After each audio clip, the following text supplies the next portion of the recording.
নজরে আসন্ন বিধানসভা নির্বাচন কৈলাসহর থেকে 2028-এর ইনিংস শুরু করতে যাচ্ছে কংগ্রেস। শনিবার সাংগঠনিক সভায় এই ঘোষণাই দিলেন প্রদেশ কংগ্রেস ইনচার্জ ক্রিস্টোফার তিলক। তবে সেই সভায় বীরজিৎ সিনহার অনুপস্থিতিতে ছড়িয়েছে বিভিন্ন গুঞ্জন। সাংগঠনিক সফরে রাজ্যে রয়েছেন সর্বভারতীয় কংগ্রেসের সম্পাদক তথা প্রদেশ কংগ্রেসের ইনচার্জ ক্রিস্টোফার তিলক। শনিবার কৈলাসহরের ঊনকোটি কলাক্ষেত্রে কৈলাসহর জেলা কংগ্রেসের সাংগঠনিক বৈঠক অনুষ্ঠিত হয়। বৈঠকে প্রদেশ কংগ্রেসের ইনচার্জ প্রদেশ কংগ্রেসের সভাপতি আশিস কুমার সাহা, জেলা কংগ্রেসের সভাপতি মোহাম্মদ বদরুজ্জামান সহ অন্যান্যরা উপস্থিত ছিলেন। তবে এদিনকার সাংগঠনিক বৈঠকেই বিধায়ক বীরজিৎ সিনহা ছিলেন অনুপস্থিত, ফলে স্বাভাবিকভাবে বিভিন্ন গুঞ্জন ছড়িয়ে পড়ে।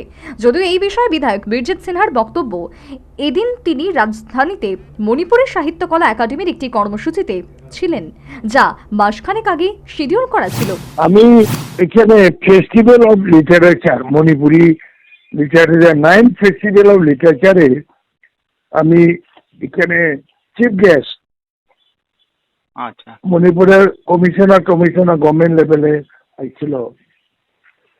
তো এটা 1 মাস আগের থেকে আমার চিফ গেস্ট হিসাবে আমি মানছিলাম আর কি। তো আমি আর কৈলাসহর থাকতাম পারছি না, কালকে রাত্রে বসে তো অনুষ্ঠান আসছিল প্রেস ক্লাবে, হয়ে গেছে 5 দিন ব্যাপী হইব।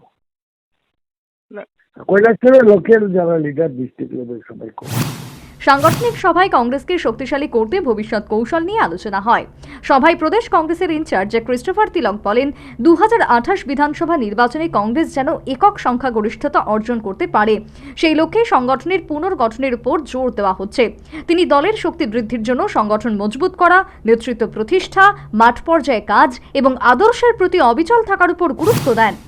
त्रिपुरा प्रदेश में कांग्रेस थोड़ा जिंदा है, थोड़ा जीना है, वो ये हमारा कैलाशहर जिला से। इसका कारण इधर अच्छा डीसीसी अध्यक्ष है, इधर बड़ा नेता बीरजीत सिन्हा जी भी है। सो अभी 2028 मिशन 2028 त्रिपुरा में ये मिशन को हम अच्छा तरफ से स्टार्ट करना चाहिए। वो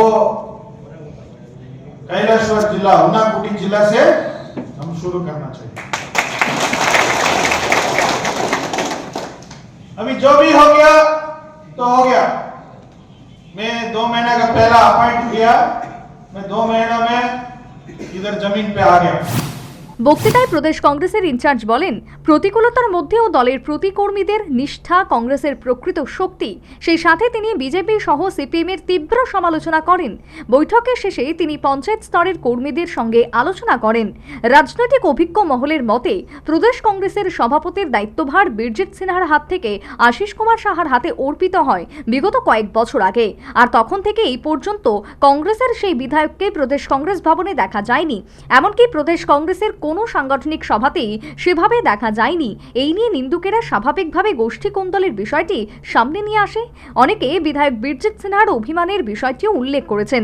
তবে গোষ্ঠী কোন্দল হোক আর মান অভিমানের পালা যাই হোক না কেন, বিধানসভা নির্বাচন থেকে শুরু করে পঞ্চায়েত নির্বাচন, বীরজিৎ সিনহা কিন্তু তাঁর গড় কৈলাসহরে প্রাধান্য অব্যাহত রেখেছেন।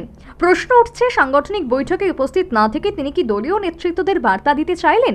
রাজনৈতিক বিশ্লেষকদের অভিমত, তবে দল যাতে কোনো ডিসিপ্লিনারি অ্যাকশন না নিতে পারে তার জন্য এদিন কৈলাসহরে অনুষ্ঠিত সাংগঠনিক বৈঠকে কংগ্রেস নেতাকর্মীদের উপস্থিতি ছিল চোখে পড়ার মতন। সে যাই হোক, প্রদেশ কংগ্রেসের ইনচার্জ ক্রিস্টোফার তিলক এদিন সাংগঠনিক সভা থেকে মিশন 2028-এর যে ঘোষণা দিয়েছেন তা কতখানি বাস্তব রূপ লাভ করে সেটাই এখন দেখার।